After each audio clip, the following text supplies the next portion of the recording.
आपको अपनी dream job चाहिए तो सबसे आसान तरीका बताती हूँ। काफ़ी इजी भी है और आसान भी है। सो आप क्या कर सकते हो, तो पहले तो आपको आपकी जो ड्रीम जॉब जॉब है उसका नाम लेना है।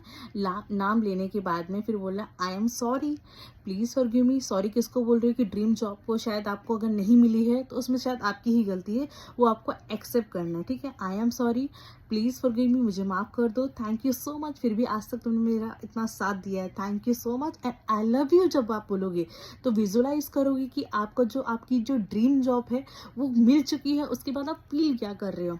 इसको आप 108 बार चैटिंग कर सकते हैं, या आप 5-6 मिनट का आप अलार्म लगा सकते हैं। तो सबसे बेस्ट तरीका है ये, और काफ़ी जल्दी रिजल्ट मिलता है। मेरे क्लास में जो स्टूडेंट आते हैं वो बोलते हैं मैम ये तो मैजिक प्रेयर है, बहुत अच्छा है। तो आप भी करके देखिए और रिजल्ट आएगा आपका, और प्लीज़ मुझे कमेंट करके ज़रूर बताना।